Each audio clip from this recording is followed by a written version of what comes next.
99 Ido, 2. Seperti kata pepatah secara sederhana, orang yang datang tepat waktu lebih baik datang secara kebetulan. Ketika Leng Xicheng dan Chen Wenji sama-sama memasuki pintu, mereka melihat tampak punggung Gu Qingqing. Jantung Leng Xicheng langsung melesat jatuh, seolah-olah ia tidak sengaja terjatuh karena melangkah di tepi tebing. Leng Xicheng kemarin mengatur semua itu. Bahkan, jika kunjungan terakhir wawancara Chen Wenji tidak disiarkan, Li Yuyu seharusnya sudah mengetahuinya karena ia adalah orang Huang Ting Entertainment. Jika Li Yuyu tahu, ia pasti akan langsung memberitahu Gu Qingqing dan Gu Qingqing juga pasti sudah mendengarnya. Sejak kemarin malam sampai pagi tadi, Leng Xicheng pulang ke apartemen Qingcheng dan terus duduk menunggu. Ia menunggu Gu Qingqing datang untuk menanyainya, menegurnya lewat telepon, atau bahkan memarahinya dan memukulnya.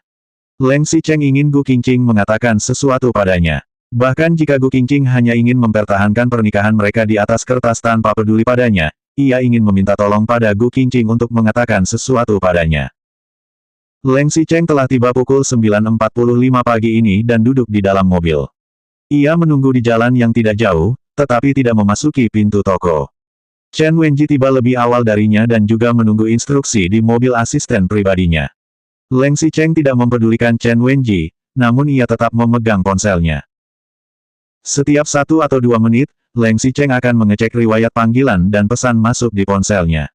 Ia juga memeriksa pesan Qi dan WeChat, bahkan Weibo pribadi Gu Qingqing untuk melihat apakah Gu Qingqing mengunggah sesuatu di Weibo atau merubah status Qi.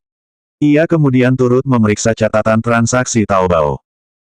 Ada yang mengatakan bahwa ada wanita yang jika marah tidak akan memarahimu, tetapi akan gila-gilaan belanja banyak barang secara online. Wanita yang marah akan menghabiskan uangmu dan juga pasti tidak akan memberikannya kepada orang ketiga. Wanita seperti itu hanya akan mengerahkan tenaga untuk memasukkan barang-barang ke keranjang belanja, kemudian menggesek kartu bankmu sampai mau meledak. Karena alasan ini, Leng Xicheng sengaja menaikkan batas belanja akun Taobao bersama mereka. Tak apa, selama Gu Qingqing mau menghabiskan uangnya. Leng Xicheng benar-benar tidak ingin ketinggalan kabar apapun dari Gu Qingqing. Ia mencari segalanya, tetapi Gu Qingqing tetap tidak melakukan tindakan apapun. Wanita itu tetap tenang, seperti genangan air yang tak beriak. Setelah jam menunjukkan lewat pukul 10, tidak kunjung ada kabar Gu Qingqing sama sekali.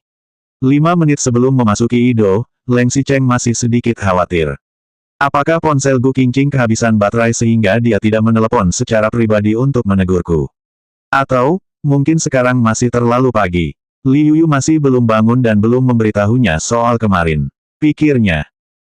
Leng Xicheng berpikir sebentar, kemudian secara khusus meminta sekretaris Cheng menggunakan ponsel pribadinya untuk menelepon Villa Xishan. Halo, saya sekretaris Cheng. Apakah Nyonya ada di rumah? Ketika sekretaris Cheng sedang berbicara, ia menyalakan pengeras suara ponsel sampai maksimum. Leng Xicheng yang duduk di samping pun menempelkan telinganya ke sisi telepon sambil menutup mulut dan hidungnya agar suara napasnya tidak terdengar. Leng Xicheng ingin mendengarkan dengan cermat. Pembantu tidak tahu mengapa sekretaris Cheng bertanya dan hanya menjawab, Nyonya sudah keluar pagi tadi, katanya pergi berbelanja bersama Nona Li. Sekretaris Cheng melirik Leng Xicheng, lalu Leng Xicheng mengubah bentuk mulutnya dan meminta sekretaris Cheng mengikutinya, bagaimana suasana hatinya ketika dia pergi. Apakah dia marah, gelisah, atau mengamuk? Di seberang panggilan sana, pembantu menggaruk kepalanya dengan bingung, tidak ada. Nyonya hanya mengambil tas dan langsung keluar rumah. Sebelum pergi, Nyonya masih memberitahu bahwa dia mungkin akan makan siang di luar dan tidak kembali. Nyonya meminta saya untuk tidak perlu membuat makanan untuknya.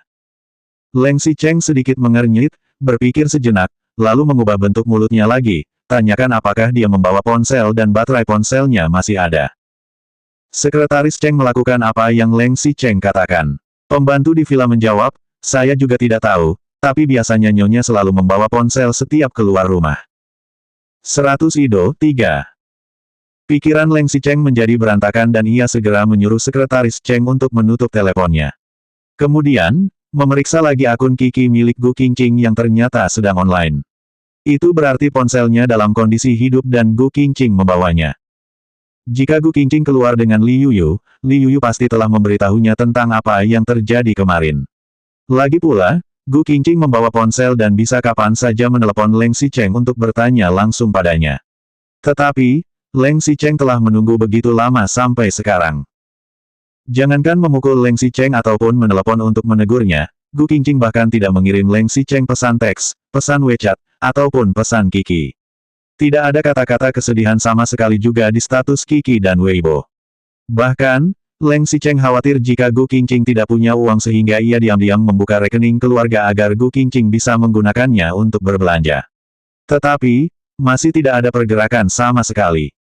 Telah terjadi hal sebesar ini. Apakah Gu Qingqing tidak peduli sama sekali? Pembantu villa mengatakan bahwa Gu Qingqing tidak marah dan tidak gelisah sebelum pergi. Ia tidak mengamuk dan masih mengatur rencananya untuk seharian. Ia mengambil tasnya dan langsung keluar rumah. Leng Xicheng berpikir, Li Yuyu pasti telah menjelaskan segalanya pada Gu Qingqing, tetapi suasana hatinya masih cukup baik untuk pergi berbelanja. Tidak, atau, mungkin Gu Qingqing berpura-pura tenang di depan pembantu. Sebenarnya dia telah pergi ke apartemen Qingcheng bersama Li Yuyu untuk mendatangiku. Setelah Leng Xicheng berpikir sebentar, ia menyuruh sekretaris Cheng menelepon penjaga pintu apartemen Qingcheng. Halo, saya adalah sekretaris Leng Xicheng, penghuni gedung 1. Saya ingin bertanya, apakah ada yang mencari Tuan Leng pagi ini? Penjaga pintu berpikir sebentar dan mengangguk, ada. Leng Xicheng tampak terkejut sekaligus bahagia. Aku tahu.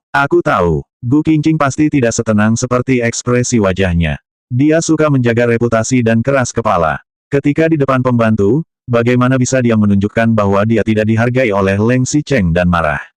Dia pasti datang ke apartemen dengan Li Yuyu untuk menyelesaikan masalah. Pikir Leng Xicheng. Jika Gu Qingqing benar-benar datang mencarinya, bahkan jika Leng Xicheng tahu bahwa wanita itu datang hanya untuk menjaga reputasinya, Leng Xicheng akan segera memutar balik mobilnya untuk bertemu dengan Gu Qingqing dan menyeretnya ke dalam rumah. Jika Gu Qingqing memarahi Leng Xicheng dan memukulnya juga tidak apa-apa. Masih ada sedikit harapan. Penjaga pintu membolak-balik catatan kunjungan, lalu menjawab, pada pukul 8.50, ada kunjungan Tuan Liu dari Departemen Perdagangan Grup Leng. Pukul 9:05 ada pewawancara Li dari TV Yancheng yang datang berkunjung. Pukul 9.50, seorang perwakilan dari perusahaan perdagangan Shanghai berkunjung. Leng Xicheng mengerutkan kening dan berpikir, aku tahu Tuan Liu dan pewawancara Li, tapi apa-apaan itu perusahaan perdagangan Shanghai?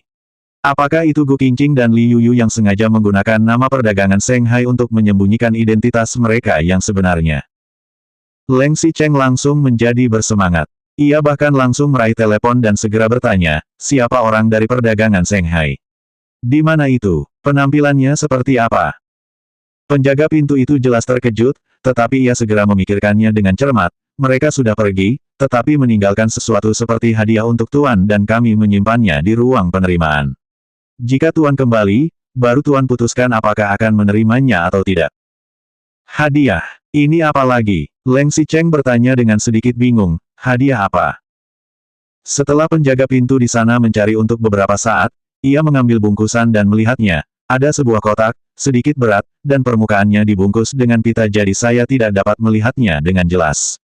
Tampaknya seperti anggur. Anggur, bagaimana mungkin Gu Qingqing dan Li Yuyu mengirimiku anggur? Lebih masuk akal jika mereka mengirim bom untuk membunuhku daripada mengirim anggur. Pikir Leng Xicheng. Ia tiba-tiba teringat sesuatu, lalu bertanya dengan suara yang dalam, bagaimana penampilan orang perdagangan Shanghai ini? Selanjutnya bab 101 Ido 4.